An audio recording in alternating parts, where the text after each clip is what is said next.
Hey y'all, welcome back to my channel. Let's talk about books. So in my last video, I talked about all the books that I wanted to read in November. I made like a little TBR list. Definitely haven't read any of those books that I put on that list because that's what we do. We make lists and then we don't follow them. But I have been reading. So far in this month, I have read 3 books. First book on my list is the second book that I've read from this author, and that is The Fifth Season. N.K. Jemisin she just kind of gets it. Some way, somehow, N.K. Jemisin has created this world where people have the power to control rocks, stones, earthquakes, and like elements and crazy magic stuff, but also at the same time kind of making it extremely real for what is going on in the world now. This book is following 3 different points of views. There's Esun, there's Demaya, and then there's Cyanite. And these 3 women go through so much. The beginning of the book starts out with Esun losing her son. Like, her son is dead and she believes that her husband is the one that killed her son and he has kidnapped their daughter. So that is just crazy. We're already starting out with craziness and the book just keeps going. It just keeps getting crazier. And I'm like, this is crazy. It has a lot of magic. It has a lot of crazy journey adventure stuff going on. We're following people on their journey to and fro. The point of the 5th season is really showing that there is this earth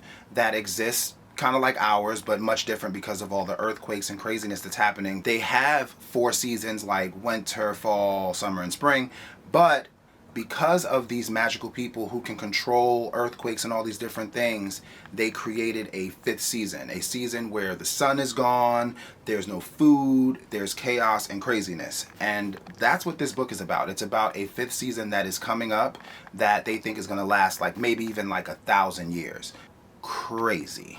Absolutely no complaints about this book. 5 stars down. The next book that I read is Long Division. So I had heard a lot about this book before I even thought about picking it up, and honestly the cover is what really grabbed my attention. I was just like, and I went into this one not knowing anything about it. Like, I knew absolutely nothing about this book. I was just like, I want to read it. And to my surprise, what an amazing book. Kudos to the author, because this book is something that I've never really read before because the perspectives are so different and the story is so weirdly intertwined. Absolutely amazing. We're following a young man named City, and he is very smart, black young man, and he is in school. He's in a competition with another guy in his school where they have to use words in a dynamic sentence, and he goes through something really crazy while in the competition and bugs out on camera for the nation to see. Needless to say, the story gets crazy because he has to go down to another town and stay with his grandmother for a while until like the smoke blows over and this shit hits the fan. I'm not going to say much about this book because I feel like if I tell you more about the story, it kind of ruins it. So all I would say is it's 5 stars for me, and I think that everyone who can read should read it. The next book I read so far in November is The Only Good Indians. So many people gave this book a 5-star rating, and I'm not one of those people. I actually did not enjoy this book. I think that I would have to give it a 3. I didn't feel like this story really meshed well. We have these 4 guys who grew up on a Indian reservation. I'm only saying Indian because that's how they refer to themselves in the book. Usually I'd be saying Native American, Indigenous. These 4 guys who are growing up together on the reservation, and they go hunting on a night when they're not supposed to, and they get banned from hunting. 10 years later, craziness starts to happen, and the craziness that is happening just didn't do it for me. I can't tell you about the monster in this book that actually just ruined my life. Like, I just hate this monster. I hate this monster. I can't tell you about it because then that would be ruining the book. I will say that the author did give us a lot of insight on the modern life that these 4 Indian guys live and just how their average day goes about, where they work, who their families are. We got very regular everyday life stories from these 4 guys, and then in between those everyday life things, we also got murder and a lot of animal violence and a lot of beer drinking and a lot of craziness that I feel didn't really mesh well. Like a lot of the crazy stuff that was happening, I felt like it was like, okay, this is interesting, it's happening. And then you just have like regular, mundane, everyday life things going on with these guys. And I just didn't connect with it. I was just like, what is this? Honestly, this is one of those books that I feel like I should have DNF'd. I feel like I don't DNF books enough. I just be like, there's a good part coming. Something's gonna happen and I can't just leave the story. But I can.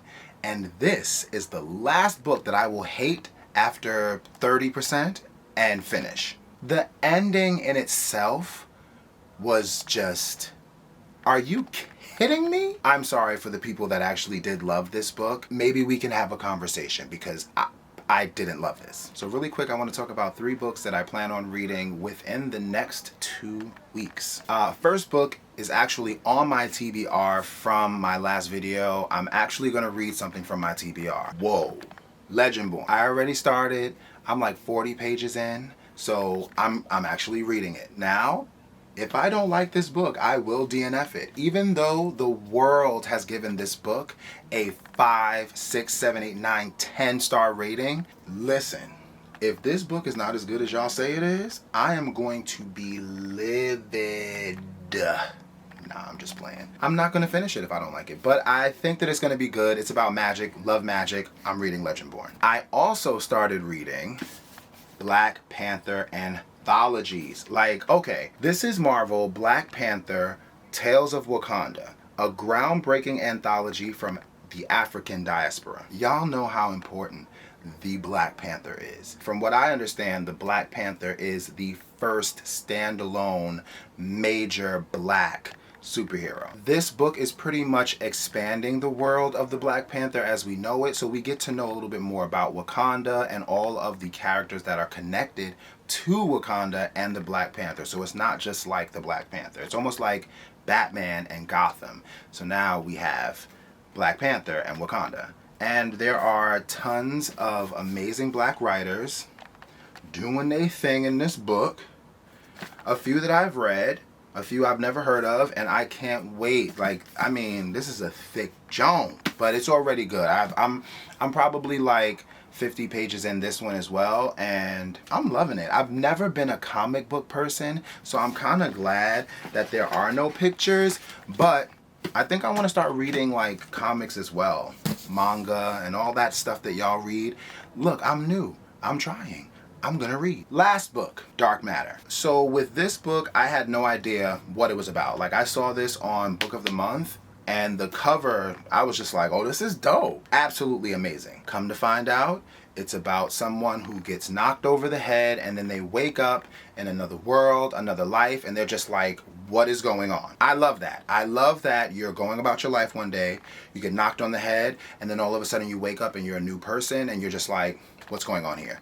And during this whole journey where the person is trying to figure out who they are, what the fuck, they're also trying to figure out if their past life was real or if this life is real. They're trying to figure out if they're dreaming or just what is even going on. And I love the idea of that because recently there's been a lot of talk about whether the life that we live here on Earth or in this solar system or universe, is this a simulation? Because a lot of things that happen here on Earth is just like, can we even possibly explain it? Where do we go when we're asleep?